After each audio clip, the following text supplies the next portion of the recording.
In this video, we're going to cover how to sell your house without a real estate agent in Seattle, Washington, also known as for sale by owner or a FSBO.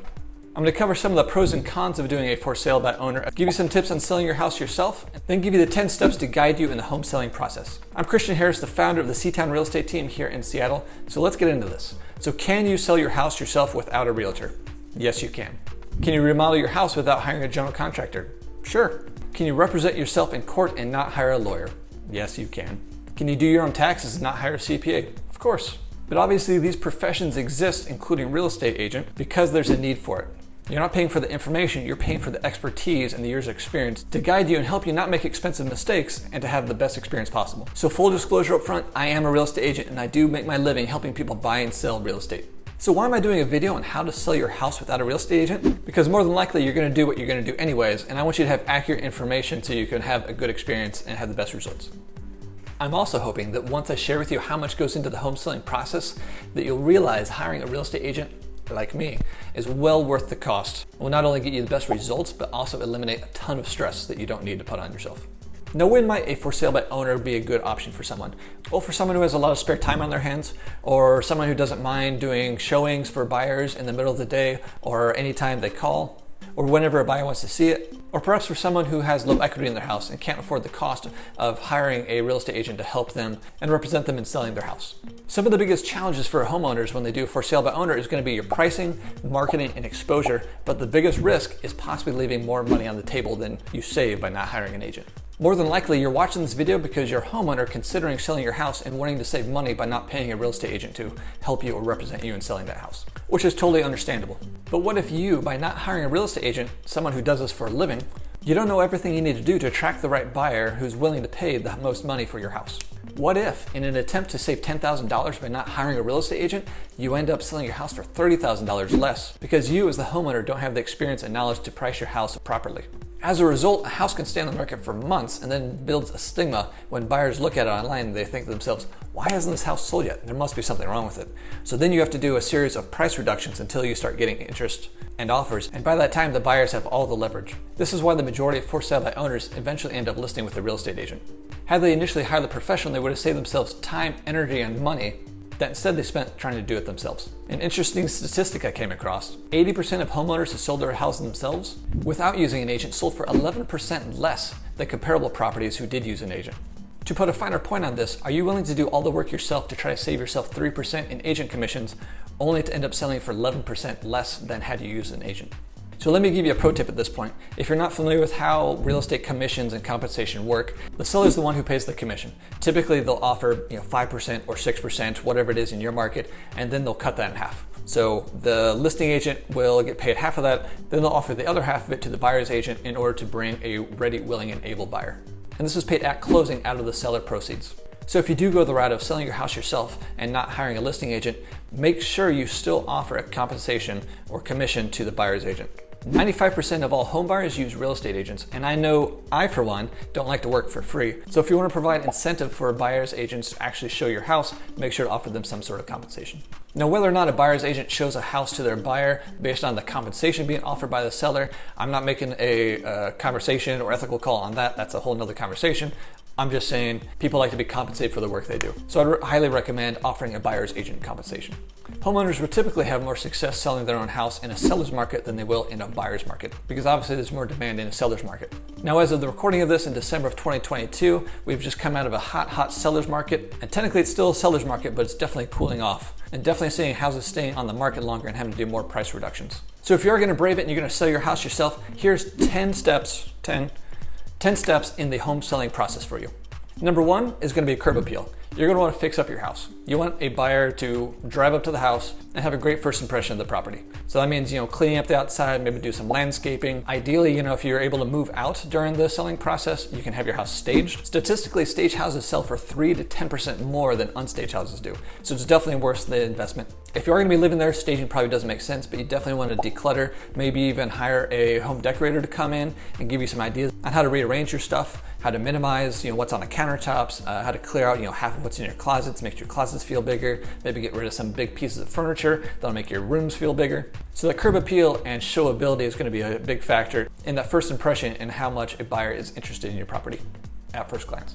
So number 2, I kind of mentioned, and that's staging. Highly recommend doing that. If you're able to move out, great. If you're not, follow my recommendations, in step 1 as far as decluttering and minimizing what's inside your house. Step 3, you're going to want to capture step 1 and 2, what you did to fix up the place, make it look its best, stage it or declutter it. You're going to want to capture that with professional photography. Now it's great to want to cut costs in the process. Do not cut costs on hiring a professional photographer. I always say there's 2 things to sell houses. You get the photos that really capture the buyer's attention, and then you have the description which tells the story about the property.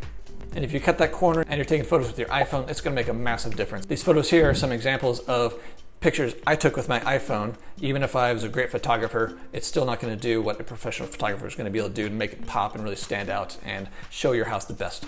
Because in today's world, the vast majority of buyers are going to see your house for the first time online. So you're going to really make those photos look nice. And that leads into step 4, which is going to be the marketing and exposure of your property. Now, unless you're a professional marketer, you're probably not going to know what to do as far as making flyers or getting it online or promoting it. And that exposure piece is really key. It's great you save money by not hiring a listing agent, but if you have no way of getting it on the MLS or getting it in front of buyers, you're not going to sell your house because no one's going to know about it. Now, there are discount services where you can just pay a flat fee and get it on the MLS, but you're still responsible for writing the description, for providing the information, providing the photos. You're the one doing all the work. And for that flat fee, they'll put it on the MLS, and then it will get the same exposure. And it will get the same exposure and get in front of the buyers. But if you don't have a way to get on the MLS, very few buyers are actually going to see it. Because the thing to remember is all buyer's agents out there use the MLS, and they have automatic or manual searches set up for their clients. So as soon as your property ends up on the MLS, there's gonna be an automatic email that goes to them, and their buyer's gonna be like, hey, I wanna see this house. But if it doesn't get on the MLS, no one's gonna know it's for sale, and no one's gonna see it, and you're not gonna get any offers.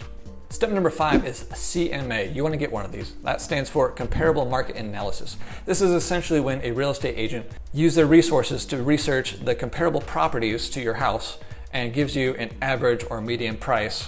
They do all the research in order to show you what your house is worth. Now, sometimes based on if the market's a seller's market or a buyer's market, that list price is going to be different than the strategy for your actual sale price. So the main reason you want to have this done is because you don't want to let your gut or your instinct or your emotions decide what your house is worth, because buyers don't care. You want to let the numbers and the data drive what your house is worth, what the market can support, and what buyers are willing to pay for your house. Selling your house can be a very emotional process, even for the most analytical person, and most home sellers think, my house is unique, it's special, it's worth more than all the other properties out there because X, Y, and Z. Most buyers don't see it that way, but if you price it higher than the other comparables in your area, you're not going to get much traction and it's going to linger on the market, and you don't want that. Number 6, showings. So like I mentioned before, 95% of buyers have buyer's agents, and those buyer agents are not your friend. They don't work for you, they work for the buyer. So they're going to be doing what's in the best interest of the buyer. You're not going to get any deals or favors from them. And the expectation during a buyer showing is going to be that you as the seller are not present at the house, which means you're probably going to have to get a lockbox or facilitate the showing in some other way. But it's expected that you are not in the house as the buyer agent shows your house to their buyers.